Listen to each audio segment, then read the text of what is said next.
Welcome into the JP and Hack Show, part of the Field of 12 Media Network, sponsored by Bet Rivers Sportsbook.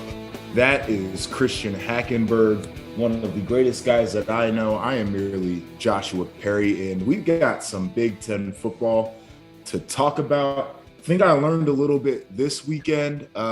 Next weekend, this upcoming weekend, I think is going to be pretty informative. Where you at right now? What are your opening thoughts? Yeah, I agree with you. I think for what it's worth, there were a few games that I think really allowed a few teams, my alma mater being one of them, to show us something.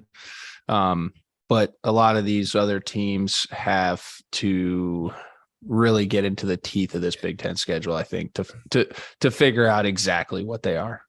So I'm on the same boat as you. I think looking forward to that, but I'm confident with where the Big Ten is overall this year, though. I think they've shown some things, and I'm excited about it. I am too, and I'll go through these scores. We got a ton to talk about, just kind of melding what we've seen so far and also what we get to look forward to. So this is becoming the fun time of the year. Shows are starting to get a little bit juicier. So running through these, Indiana won 33-30 in overtime against Western Kentucky. Michigan just rolling through the first part of their schedule, 59-0 over UConn. Oklahoma put it on Nebraska, 49-14. Oh, SIU, old Salukis gave it to Northwestern. How about it? 31-24. Geez, oh, Pete. This was a very interesting game. Syracuse pulling out the win against Purdue, 32-29. Talk a little bit about that. Rutgers 16, Temple 14, Minnesota 49 over Colorado 7. Penn State, big win, 41-12 over Auburn. Wisconsin opened it up on New Mexico State, who is as bad as some of these other teams that I'm reading off, 66-7. Graham Mertz looking pretty solid in that game. Ohio State 77 to Toledo's 21. A lot of points in that one.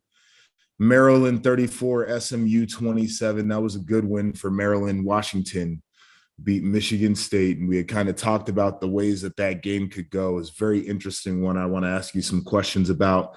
39-28 was the score of that, and then Iowa in 28 weather delays beats Nevada 27-0. They covered that spread too. I believe it was a 23-point spread, and they covered. God, offense still ain't fixed. I'm happy the punter got a little break.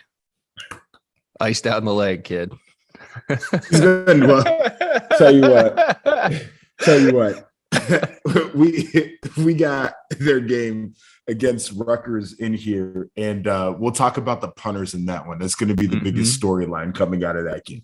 Can't wait. So I wanted to jump into these storylines right away because I feel like there is a lot of meat on the bone as of right now, and we'll start with your alma mater. Penn State goes down south, gets a huge win over Auburn. It feels like every narrative that media people have nationally about the Big Ten and the SEC were flipped in that game. Yeah. Penn State looked like the faster football team. Penn State's players physically looked like the better players. They're bigger. They're more cut up. In the trenches, Penn State physically looked more dominant. It was a more physical performance out of them. It's everything that people try to say that the Big Ten is not against teams from the South. Penn State was. What is your take as a guy who's familiar with that program? And I know that we both had questions coming in about where this team could be.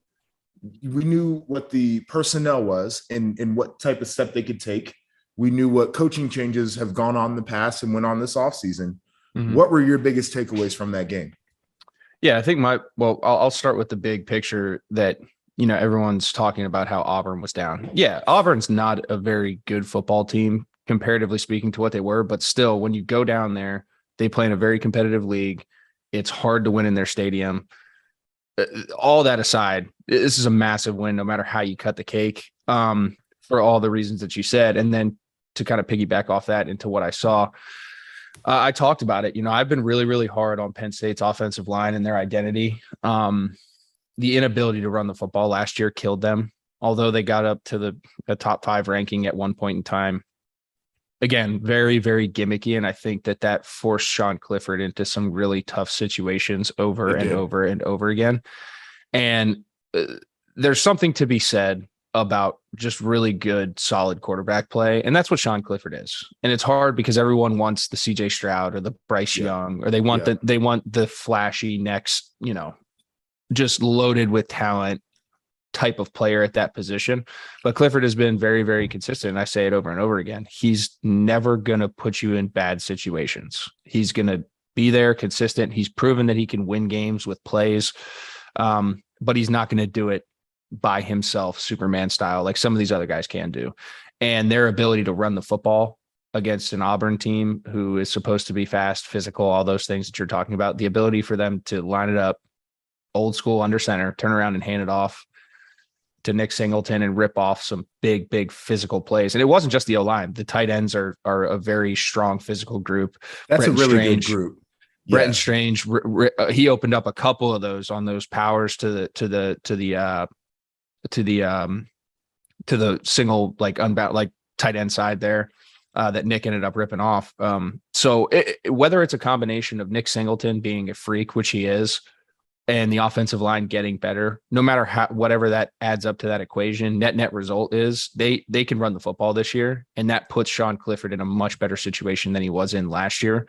On top of that, I think they have a very diverse receiving room this year, as opposed to just kind of being singled on Jahan Dotson last year. Really the only guy that could take the top off, Mitchell Tinsley, Parker Washington, and then that tight end group coming in, I think playing even better than they did last year. It's a dangerous football team. Defensively, very, very fast. Very, very much more physical with PJ Mustipher in the front up there. I think he's a huge anchor for them. If they can keep that up, ball hawks turn the ball over like they have been doing. Their corners are 2 of the best corners, I think, in the country. Yep.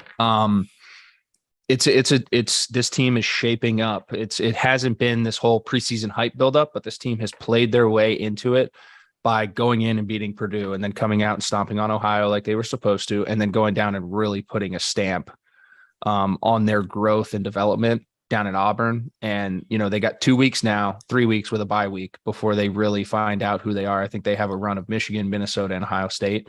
But I think they have 2 of them at home, which is huge. So we'll see what happens. And I think that this team's really poised and headed in the right direction. And again, I got to give my roses because I've been really, really hard on the program. I thought up front, physically, they showed some things, and it's going to help the team, and it's going to help Sean Clifford. Yeah, it's I think you made 2 really good points that need to be reiterated. Sean Clifford gets to operate in a space now where he can do things to where the offense is going to be overall successful, because you're not asking him to have to drop back a ton of times and pick defenses apart and move the football that way. Because like you said, he's a good quarterback, but there aren't many quarterbacks in college football, in my opinion, that are going to get you wins like that. It's just not what the game is. Not consistently. No. And so the fact that he can now sit back, rely on a run game that is doing everything that we said they needed to do is important for his success. And it's made the game a lot easier for Mike Yurcich. And one of the things that you have talked about, and I picked up on, it was a great point you made early on about him. He kind of lacked identity. It was a hodgepodge of a game plan. He's calling plays. And one of the things that I've talked to coaches about, and makes a ton of sense, is like typically when an offensive play caller's doing his thing, it's like he's building on concepts. And you mentioned there were a ton of concepts in there, and it was true. And now that you have an identity on the ground, it becomes a lot easier to have a concept that you can build off of as a play caller. So that paradigm changes as well. But you mentioned the defense. I don't think we talk enough about Penn State's defense.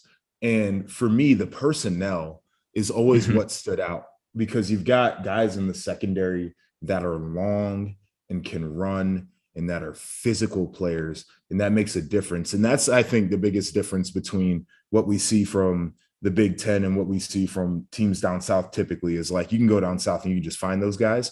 And so even if those players aren't necessarily well coached or they're not playing great, they exist on those rosters. Penn State has those types of players.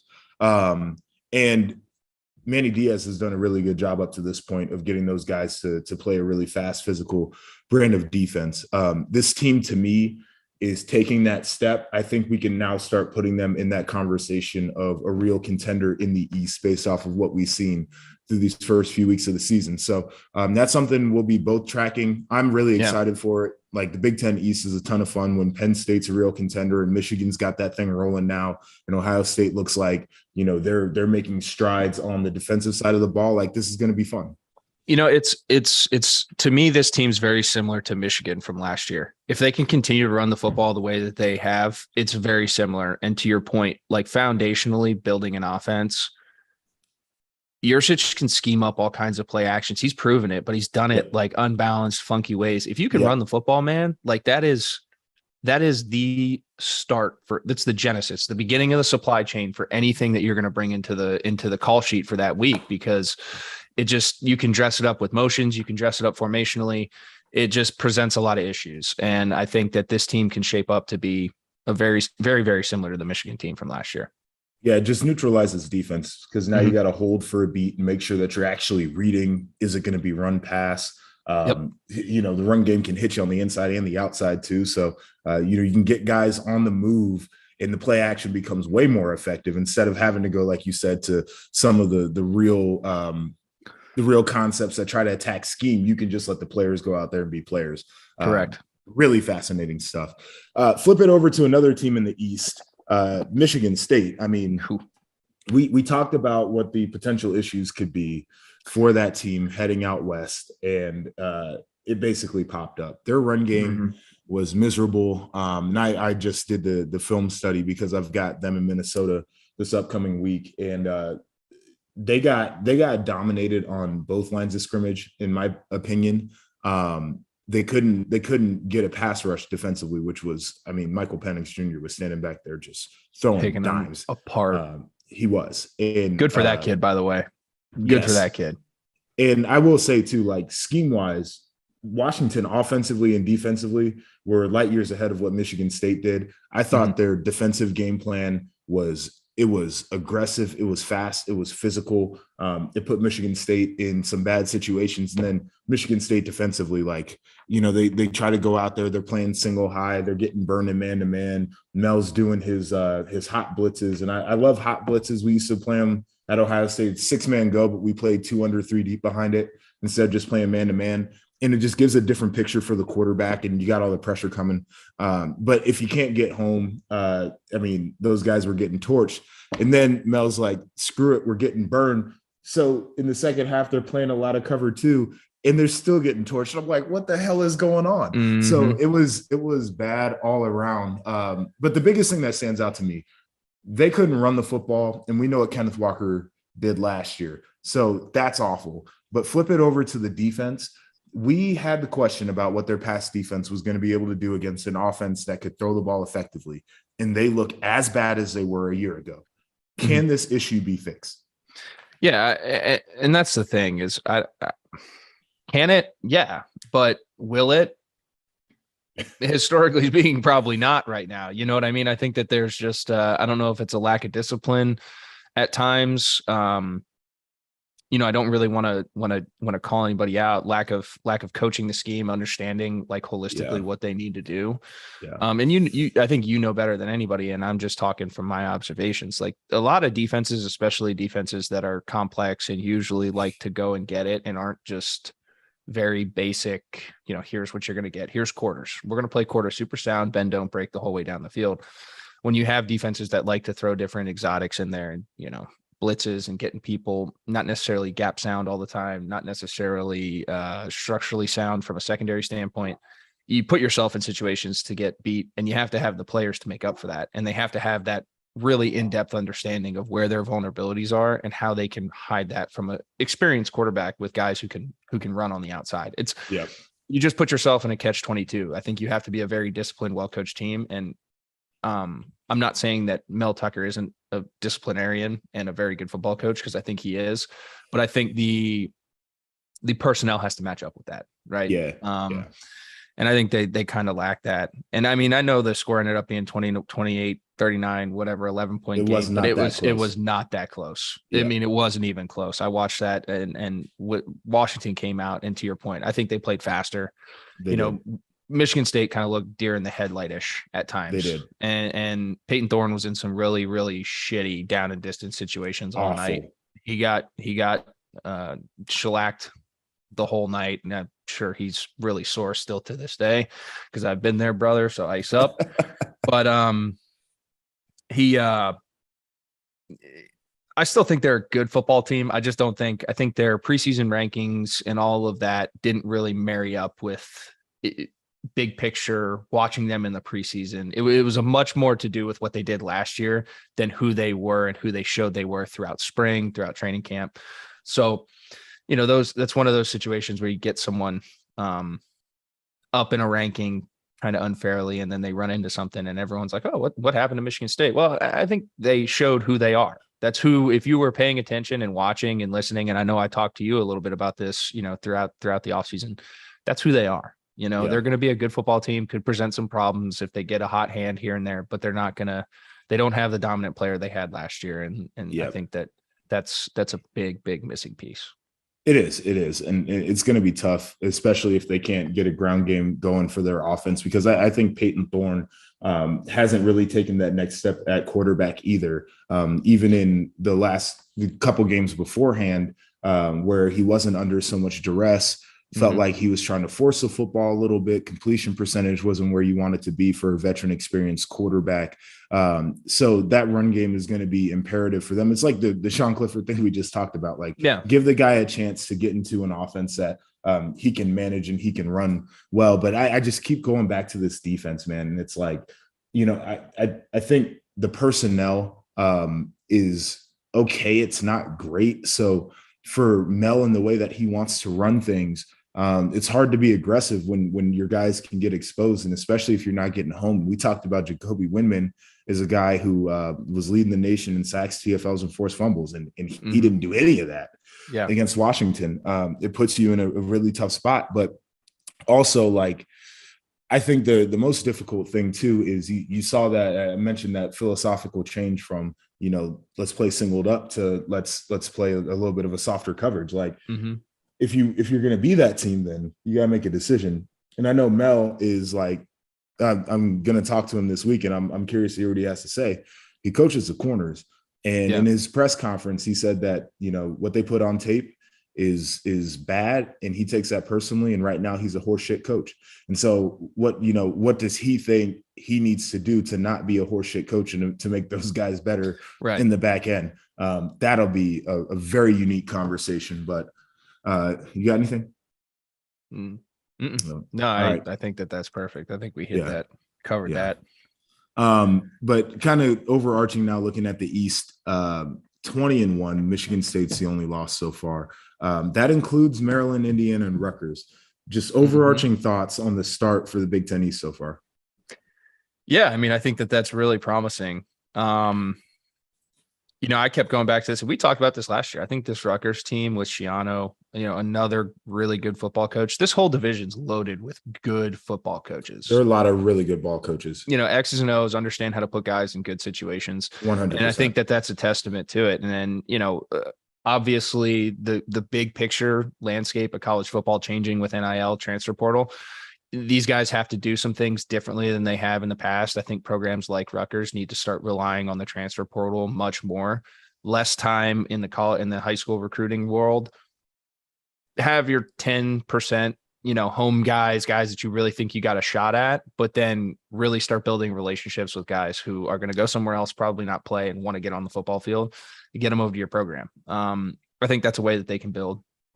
So I think just you're seeing shifts in philosophies, and they're still figuring out ways to creatively win football games.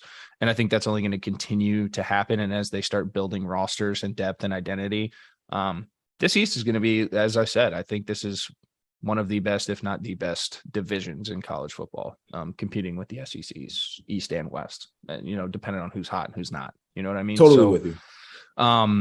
Just a really good showing, I think, for the Big Ten. And I think shows kind of the direction where college football is going. I think there's two conferences, the Big Ten and the SEC, and everything else can fill in. Got a couple really good programs, but I think they're going to ultimately fall in line with whatever they identify with in terms of those two conferences at the end of the day. Big picture, We're dropping our merch. We got to start calling Underwood Daddy Brad. But I'm a big pod guy.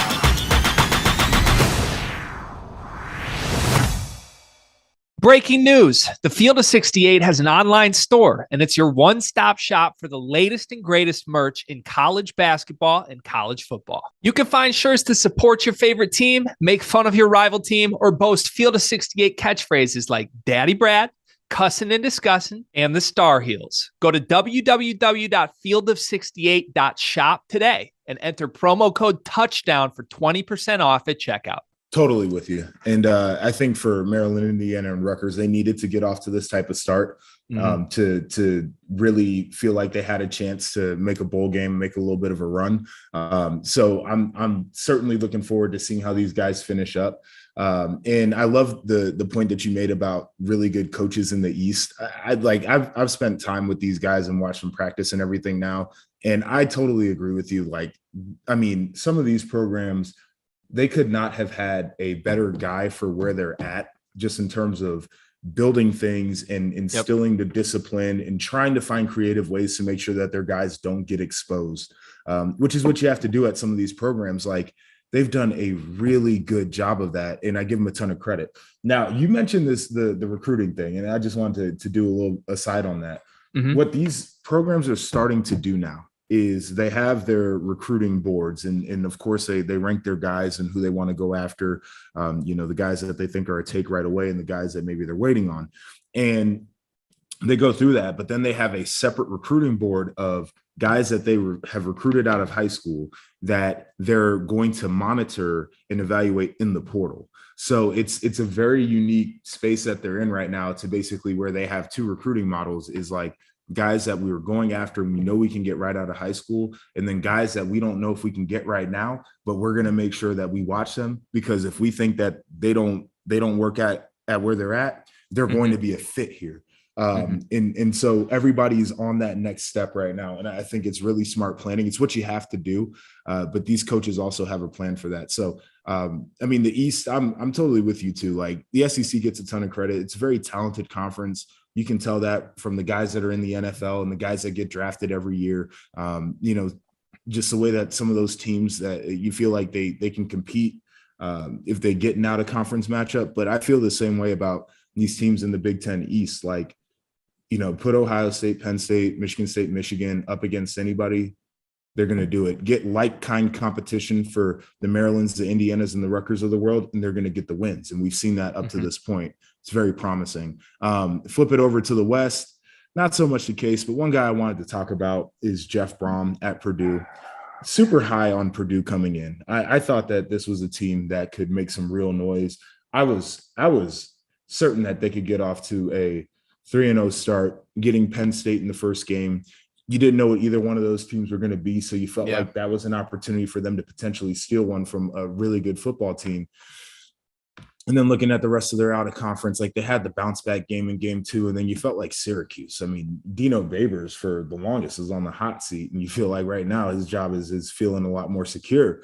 And in the 2 games that they've lost, you can look at Jeff Brohm and say, against Penn State, like, you didn't run the damn ball, that's on you. And then at the end of the game against Syracuse, like, you're getting penalties that put your team in a miserable situation. You can directly point to that as a reason why they lost the football game. This guy, man, I love what he does schematically on an offensive standpoint. I thought he took a major step in the way that he got his defense rolling last year. And those guys are still playing aggressive this year. Maybe too aggressive toward the end of the game. You go zero. You go zero in that situation. in single coverage, but that's the way that they call it. And it's like Jeff on offense, he's calling it the way that he always calls it. And Ron English on defense is going to do the same thing. He's calling what he calls all game long. But holy moly, I mean, you feel like you do the regular coachy coach things, and these guys might be 3-0 right now. I know, man. And that's what's frustrating. And I keep going back to this because I'm so sold on this kid. Even this game, threw an awful pick six, first one of his career, and then just comes back with a dot and then continues to fight. The kid at Purdue can flat out throw the football. He's, and I will say it again, the best pure passer available this year in the draft. Pure, accurate passer, insert him, can play in any system and facilitate the football right now. I think it's him. And it's a shame because he's put them in situations to win every football game. Hasn't lost them games at all and has an exceptional ability to throw the football accurately with timing. Two guys who can win tight windows or wide open, doesn't matter, that these other guys that we talked about can't necessarily do. And it's a shame that he's in the situation he's in because they have, like you said, four or five plays away from being 3-0. And I still think they got a shot in the West. Obviously, the West is really wide open. I think Minnesota is going to be a really tough get this year. They've shown me a lot of really good things. Agreed. But I agree with you. I think a lot of it has to be self-reflection. And to your point, the undisciplined nature of that football team within the last 2 minutes of that football game was insane. I've never seen a team kick off from their own 10-yard line. And then subsequently on the next kickoff, the team kicked off from like the plus 35 and the guy kicked it into the 17th row. There was like 50 yards of penalties in the last minute of the game. It was nuts. I've never seen that. And I was going berserk because it's just like so self-inflicted. And I think it starts at the top down. And then like we talked about, I get living and dying by who you are, but situationally there, man, I know that the kid at Syracuse threw you the ball 3 times and they got saved by some penalties 4 times and they saved by some penalties, is what it is. Like I just play that guy super sound and make him beat me with something over the middle, or just, he's got to beat me with a good, well thrown football. And not that ball wasn't a well thrown football. I mean, he got hit through a great ball, but my point being is I think you put yourself in a bad situation there with 17 seconds left. So I don't know. I agree with you. I think Brohm needs to do a little bit of reflection here and figure out how he wants to go to market with his football team heading into the rest of the schedule, to put them in good situations. Because he knows what they do well now and he knows what they do bad. They figured that out. So let's figure out a way to support those strengths moving forward and hide those weaknesses. And if he can make that, hey, I'll tip my cap to him. But right now I agree with you. He's head scratching is the one thing that I could say about head scratching is a great word for that. And it's like, they're super close. I think this is an easy fix if they want to make the fix. So again, I'm with you. They can still compete in the West, but it's just a really bad way to get the season started off. Yeah. Before we get on to some previews, I wanted to get your thoughts on soft out-of-conference schedules, because we watched Minnesota go out there. They're playing some of the worst teams in FBS. Michigan's literally playing like bottom 10 teams in FBS. And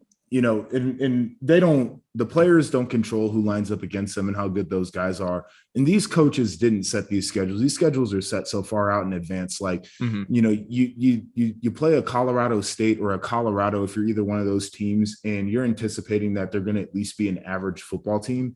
And both of those teams are just so bad. They're down bad. And so you give them the benefit of the doubt there, but you also look at schools like Ohio State. You go out and you schedule Notre Dame in week 1, and we know Notre Dame is not what we thought they were going to be, but nobody knew that they were going to be this bad. You put your neck out there. Penn State, the same thing with Auburn. Like, you could say they're down, but like scheduling Auburn for an away game, you're putting your nuts on the line. It's still a logo that's been relevant. And you're putting your nuts on the line because that team could have been great. And it's the same thing like Michigan State going out to Washington. Washington is one of the 2 teams in the Pac-12 that has made the college football playoff. Like, that's a school that at any moment can be competitive. And they had some issues with Jimmy Lake and everything, and now they got that thing back up and rolling, it feels like.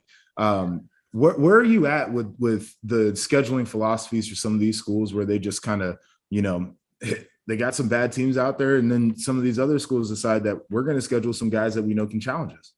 Yeah, I mean, I'm personally in favor of figuring out who you are early rather than late, because you can recover from that. If you're riding a high horse and you get kicked in the teeth mid season, you know, you're dealing with injuries, you're dealing with guys who are banged up, you have a certain flaw, like it can go really south for me. But if you figure it out early, I think there's a way to salvage that. I think overarching, you're going to start seeing more, especially with the expansion of the college football playoff. And then the possible just total realignment of conferences in general. I think you're going to see much less of these cupcake games moving forward and much more of these.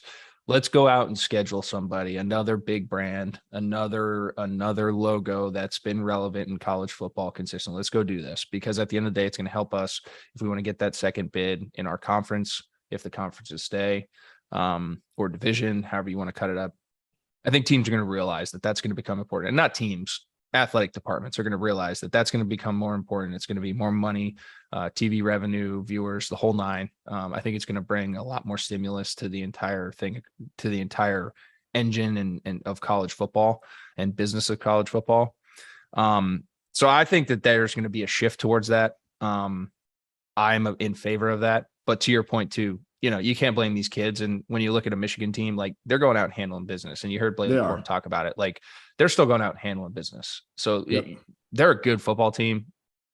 We don't know how they're going to respond to adversity yet, but they're still a damn good football team because they're going out and doing what they're supposed to do.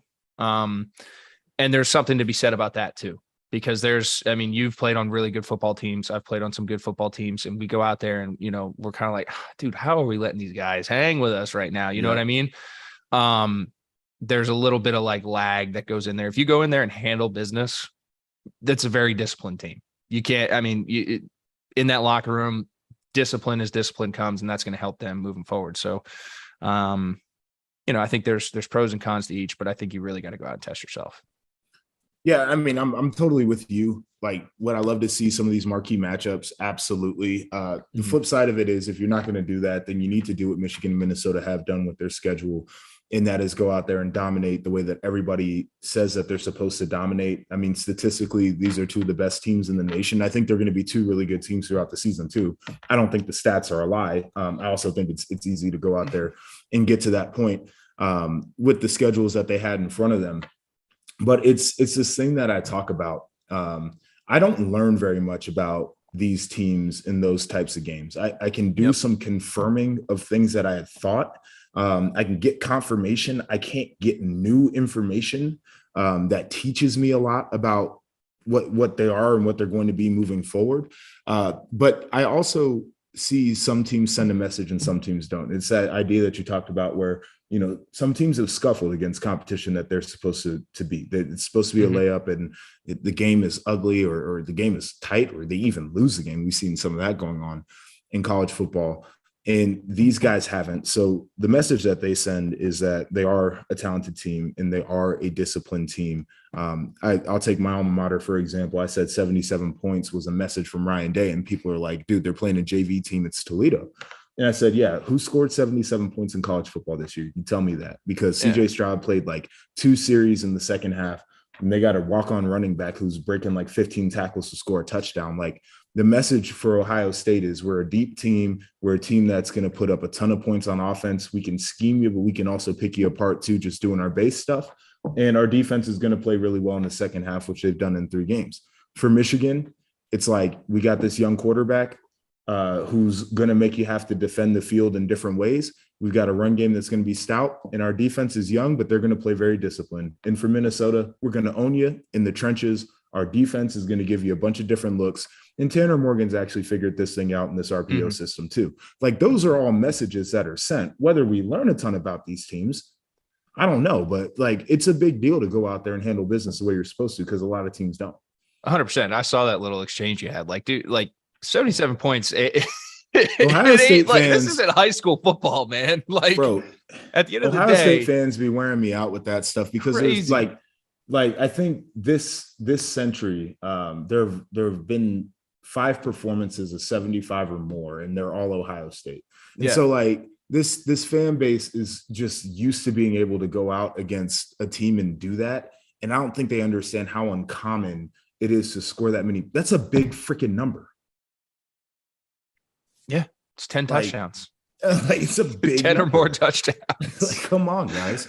The band's cheeks are sore after that one. I promise you that. Swear to God, Brutus over there doing them push-ups, boy, gonna be swollen in a minute. Swole, dude.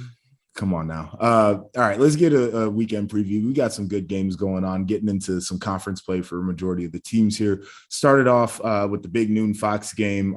All betting lines are brought to us by Bet River Sportsbook. We got Maryland visiting Michigan. Michigan's favored by 16.5, and this one over under set at 65.5. What are you looking out for?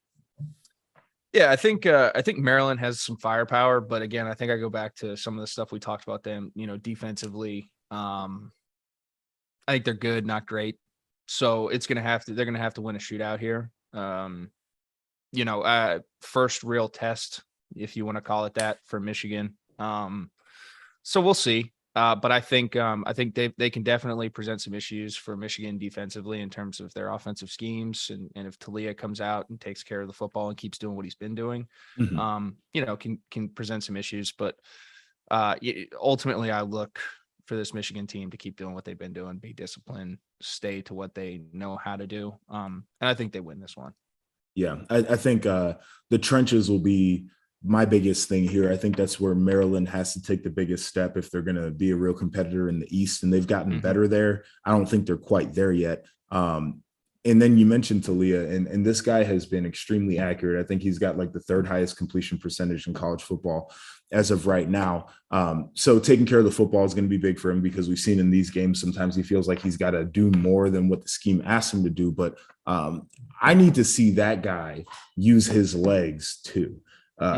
He needs to make Michigan's defense uncomfortable and on edge based off of his athleticism, not just what he can do with his arm, because Maryland's got a good running back in Hemby. And so if you can pair that with a quarterback who will at least threaten you with their legs, like it gets a little bit stickier for Michigan. And they're certainly the better team in this one. I think they're going to win the football game, but I'm trying to think of a way that Maryland can kind of gain an edge in this one, knowing that they're going against a really complete team. And I think that would be the edge for them.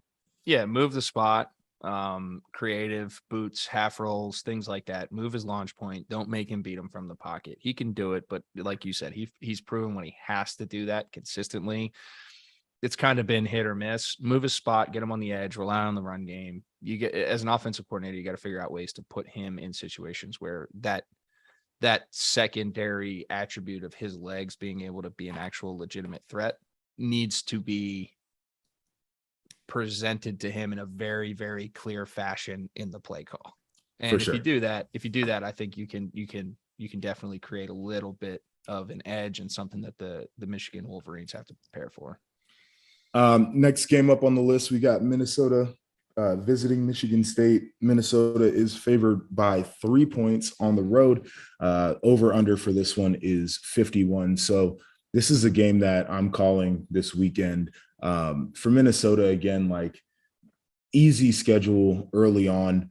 I think that they'll be able to use that to just come out confident in this game. I mentioned the trenches for them on either side. I love what they're doing. That offensive line moves in concert, dude. It's like a machine. I liken it, and it's different schematically, but just the way that they operate right now, I liken it to when I played Iowa back in 2013 when I was at Ohio State. That offensive line was a freaking machine. It was like a factory of dudes that they put out there.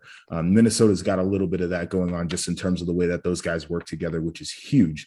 Chris Ottman-Bell is out for the year. So for Minnesota, they have to figure out a way to replace his production. I know that's been a go-to connection for Tanner Morgan. And these running backs are going to have to they're going to have to do what they've typically done. Now, the interesting thing is when you watch the tape of Minnesota, the running backs aren't really they're taking the ball from the mesh point.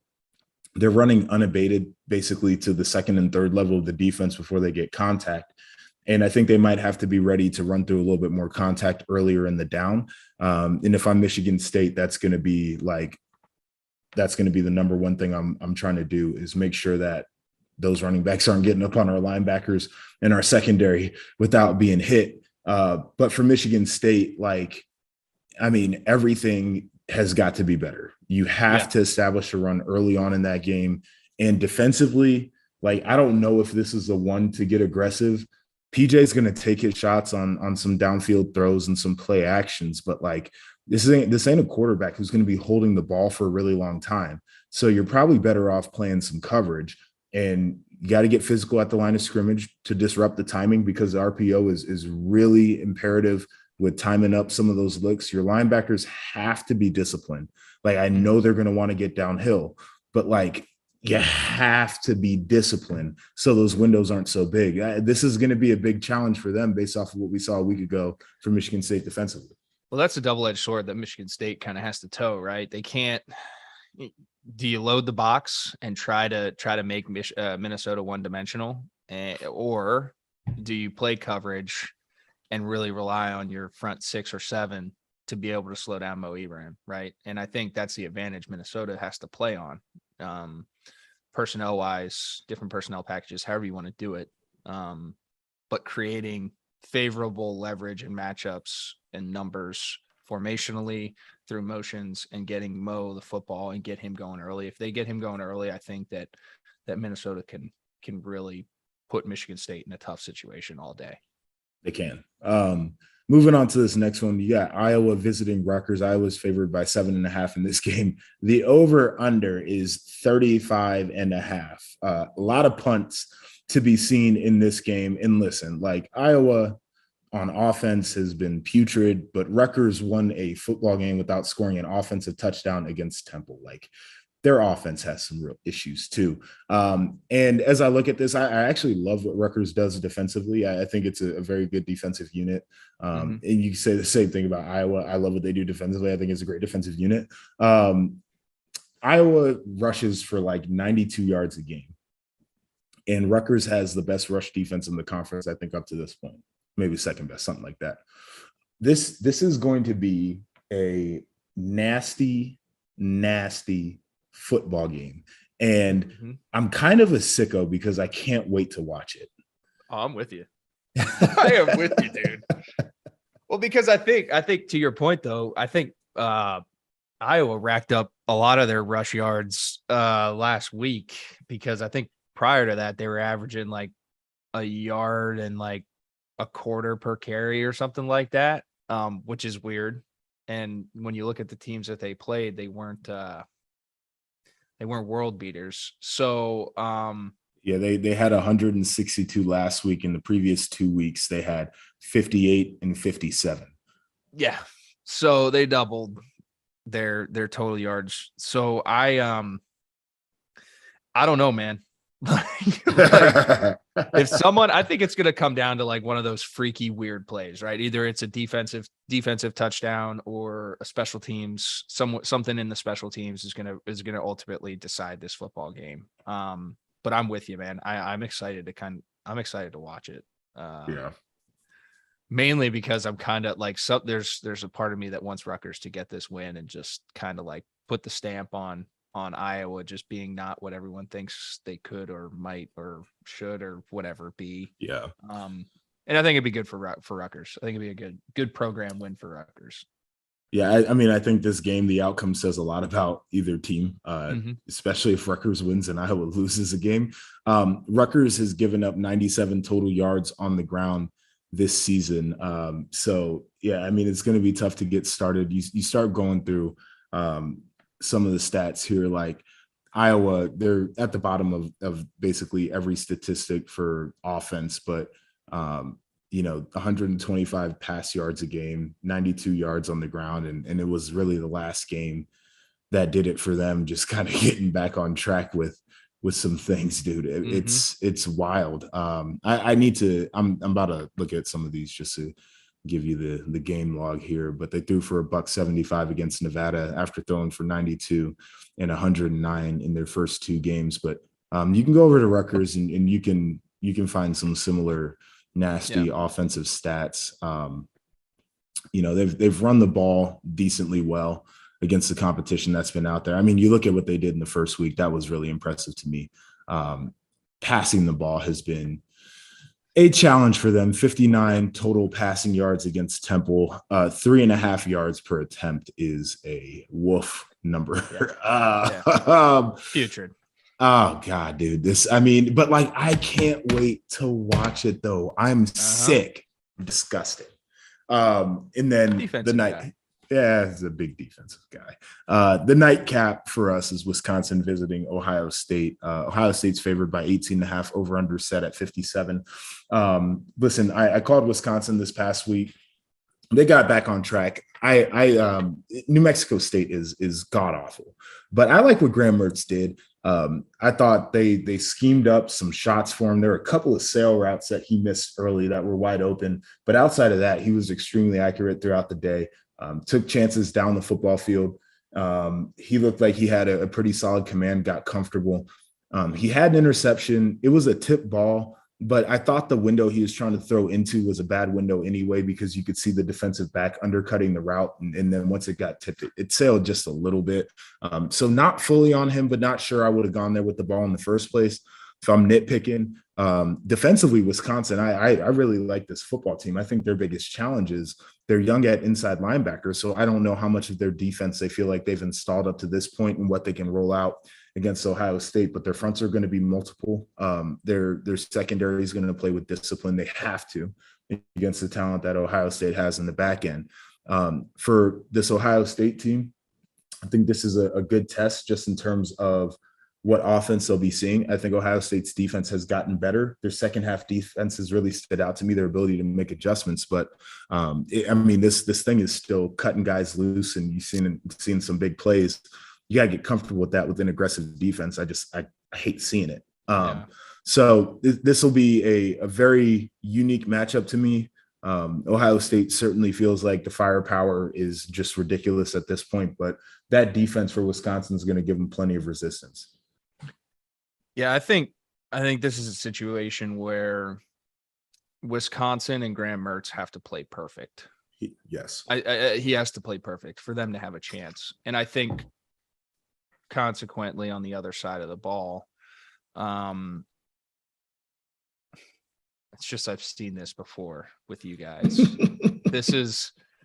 To me, this is going to be one of those games where they're really going to try to come out and make a statement. I think they're going to start. I think they're going to come out and make early a statement. Yeah. Just because of everything that's going on right now. You know, like you said, people are pissed off. They scored 77 and couldn't score 85. And, Notre Dame sucks and they gave us a game opener. Like, I think, again, this is setting up to be one of those games where Ohio State comes out and just, it's a massacre from the jump. So that's kind of what I'm expecting. But like I said, I think if Wisconsin can come out and Graham Mertz can hit the throws he's supposed to make, not miss wide open guys when they are cut loose, take advantage of those, I think they can hang around and make it competitive. If he doesn't do that consistently from the first quarter till the fourth quarter, Ohio State's going to take advantage of that. Yeah. This will be a big Graham Mertz game, and this is what's typically happened with him is he's played well against competition he's supposed to, and then a game like this he gets out of character. Mm-hmm. So I think playing well is key, but even if he doesn't, like, you have to make sure you don't do things that hurt the football team. Correct. So that'll be what I'm looking out for. Hey, before we get out of here, last week I asked you about Peloton. This week I got to ask you about the old TikTok. It is all the rage. The kids are all on it. Now the adults are too. Instagram has even changed their algorithm to favor the reels, which is really pissing me off because my engagement is super low on Instagram these days because I've never posted a reel in my life. I can't get any likes on my inline photos, and it's chapping my ass. Have you ventured over into the land of TikTok yet? No. Why not? Absolutely not. Again, another absolutely not. It's not me. I'm with you, man. I mean, I barely use my Instagram or my Twitter. At one point in time, I was off of both of them. I deleted them off my phone for like probably a good 3 years. And I came back, I was like, damn, I still got people following me, dude. People actually care about what I'm doing. So yeah, I'm not a massive social media mogul, but definitely not a TikTok guy. There's really good content on there. I mean, we got guys, I mean, I'm sure there is. Your boy I'm not Adam's making great TikTok content. I mean, there's great football content on there. Like he's talking about the inside of the program and what recruiting's like and how a coach groups their play sheet. Like that's really next level football content, and it's available on the TikTok.